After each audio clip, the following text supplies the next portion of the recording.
प्यारे दोस्त नमस्कार। आप सब लोग जानते हैं कि 23 फरवरी सुबह 11 बजे eco garden UP police re exam सत्याग्रह शुरू होने जा रहा है, जिसमें सारे छात्रों से ये विनती की गई है कि आप सब लोगों को घरों से निकलना होगा अपनी मांग के लिए, और इस जायज मांग के लिए साक्ष्यों के साथ में अपना एडमिट कार्ड लेके आप सब लोगों को वहां पहुंचना होगा।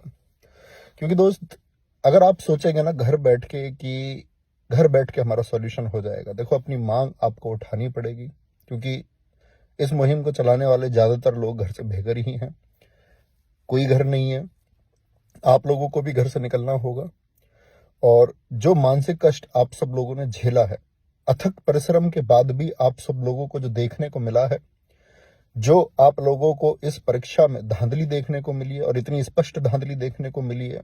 बहुत सारे लोग कह रहे हैं कि जिस टेलीग्राम चैनल पर पड़ा हुआ था उस पर इतने हजार लोगों ने देखा। इस बात की क्या गारंटी है कि कितने हजार लोगों तक वो शेयर होकर पहुंचा होगा, या कितने लाखों तक वो शेयर होकर पहुंचा होगा।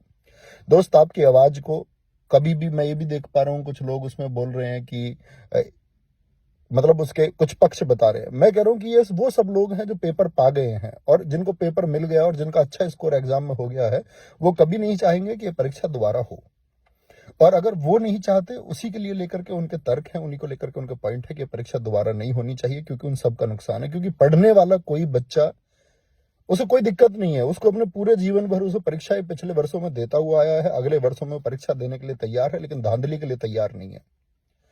बाकी विवेक सर ने आप सब लोगों को कल वीडियो में बताया, उनकी वीडियो को जाकर के उनके चैनल पे भी आप देखें, उसको शेयर करें कि किस तरह से ये आंदोलन चलेगा। और सबसे ज्यादा जरूरी बात यह है कि आप इसको अहिंसा के माध्यम से चलाएंगे, और इस देश को, इस प्रदेश को साथ ही दिखना चाहिए कि क्या हम आपका इस व्यवस्था को बिगाड़ने वाले लोग हैं, या भविष्य में हम इस व्यवस्था में साथ देने वाले लोग हैं। ये लोग प्रदेश की सेवा के लिए, माननीय मुख्यमंत्री जी, सब लोग भर्ती होने वाले थे। इन्होंने सपना देखा, 60,244 घरों में एक आस जगी, लाखों घरों में एक आस जगी, और सब लोगों ने सपना देखा, एक ठेली पर पड़ता हुआ, एक भट्टे पर काम करता हुआ, सबसे निम्न वर्ग का बच्चा इस परीक्षा के लिए उठ खड़ा हुआ। एक बच्चे से जब मेरी बात हुई इस परीक्षा की तैयारी के दौरान, तो उसने बताया कि हमारे पिता को किन हालातों में इस पृथ्वी से जाना पड़ा, और 3 भाई बहनों खर्चा, उनकी बुआ उनको 2,000 रुपए देती है, इससे उनका घर भी चलता है, उनकी पढ़ाई भी चलती है। तो वो मेरे पास आया, मैंने उसे आश्वासन दिया कि भाई तुम्हारी आगे की मदद मैं करूंगा, और आगे की मदद मैं करूंगा। और वो बच्चा इतना निष्ठावान, ईमानदार है, उसने आज तक मुझसे कोई मदद नहीं ली, आज तक। तो उस निम्न वर्ग का उस सपने को संजोता हुआ जो इस देश का, इस प्रदेश का युवा है, वो इस भर्ती के लिए सपने देख रहा था। और स्पष्ट साफ है आपका, सब वहां पर एकदम से, ये मतलब थोड़ी भी गुंजाइश नहीं है कि कोई आदमी उस पर विचार करे कि धांधली हुई है या नहीं हुई है। एक स्पष्ट धांधली हुई है, और उसी छात्रों की मांग को लेकर के आपका यूपी री एग्जाम सत्याग्रह 23 फरवरी सुबह 11 बजे इको गार्डन। साथ ही अपने साथ में अपना खाने का कुछ भी, एक कॉपी, एक पेन, एडमिट कार्ड जेब में, किताब ले आना। हो सकता है आपको वहां पर रुकना पड़े, पुस्तक ले आना भाई, अपनी रुचि की कोई एक किताब ले आना जिसको वहां पढ़ते रहें। ये छात्र वर्ग की बात है, ये मानवता की बात है, और इसमें सभी लोगों को जुड़ना चाहिए। क्योंकि भाई सब झेल लेंगे, सबके परिवारों को क्या मानसिक कष्ट इस समय दिया जा रहा है, आपके, हमारे। क्योंकि मैं ये मानता हूं कि हम लोग इसको झेल लेंगे जैसे भी होगा, लेकिन आपको जो मानसिक कष्ट पहुंचेगा, और पूरे जीवन जो पहुंचेगा, पूरे जीवन जो उस अवसर जो मिला था अपने जीवन को बेहतर करने का, अगर वो हाथ से चला गया तो वो फिर कभी लौट कर नहीं आने वाला है। तो दोस्त, एक ही मांग, और बहुत ही व्यवस्थित ढंग से, कि कोई इस पर प्रश्न चिन्ह न लगा पाए, और ये प्रदेश याद रखे कि क्या इतना व्यवस्थित भी कोई आंदोलन हो सकता है। और इतिहास याद रखेगा इस आंदोलन को। साथ ही आप पहुंचेंगे 23 तारीख को।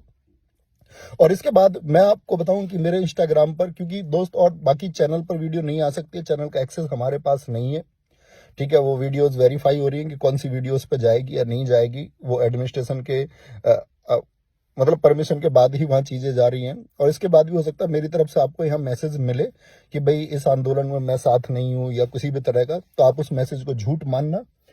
और मतलब मेरी तरफ से कुछ भी ऐसी चीज आई जो आपको लगे नेगेटिव है यहाँ पर आपके इस आंदोलन को लेकर के, आपसे खराज जाना, आप मान जाना, आपके भाई के शब्द वो नहीं है। तो दोस्त, पहुंचेंगे 23 तारीख सुबह 11 बजे इको गार्डन। बाकी विवेक सर की वीडियो जरूर देखें। आप सब लोगों के लिए सब कुछ दांव पे लगाए हुए हैं। सारे टीचर इसमें आप लोगों के साथ हैं, सारे अध्यापक लोग इसमें बात कर रहे हैं। हर प्रत्येक व्यक्ति, मैं पहली बार देख रहा हूँ कि आपको लेकर के सब एक साथ हैं, कंधे से कंधा मिलाकर के सारे अध्यापक वर्ग। Target with Alok Ravi Tiwari sir, आपका विवेक सर, इसको आप लोग जानते ही हैं कि उन्होंने अपनी जान जोखिम में लगा करके इसके लिए वो कितना कुछ सह रहे हैं और आप लोगों के लिए सबसे स्पष्ट रूप से बोल रहे हैं।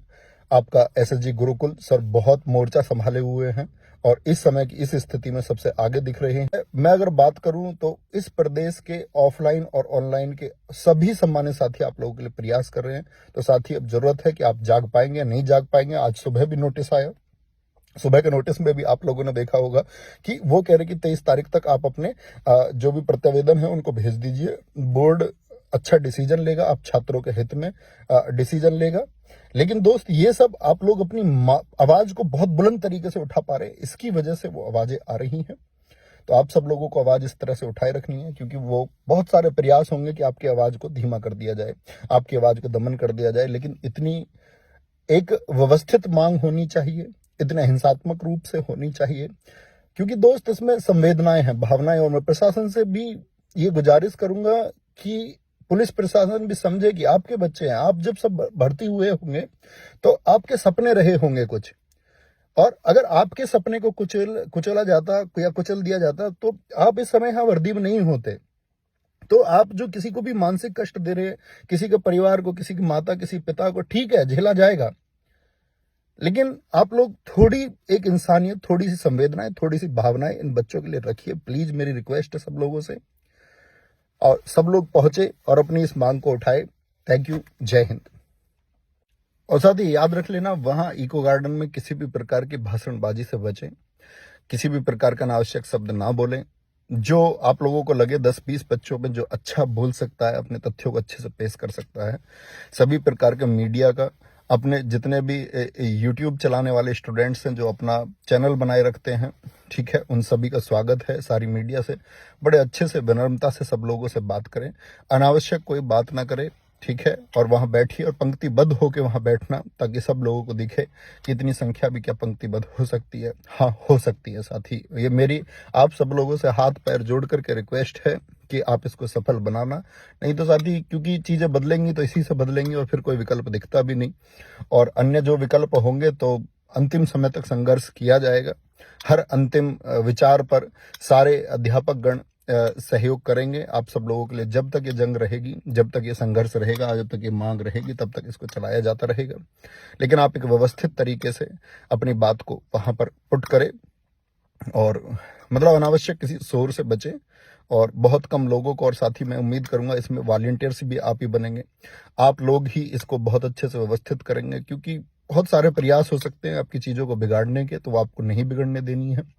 कौन अध्यापक गिरफ्तार होंगे, कौन गिरफ्तार हुए हैं, भविष्य में बहुत सारी ऐसी चीजें सामने को आएंगी आपको देखने को। लेकिन याद रख लेना कि आंदोलन को आप लोग चलाए रखेंगे, और जो लोग आप लोगों को लगे कि सबसे व्यवस्थित लोग हैं, उनको स्वयं ही आप आगे करेंगे और खुद से आगे पहुंचने का मौका देंगे, और इस मुहिम को आगे बढ़ाते रहेंगे। थैंक यू, नमस्ते।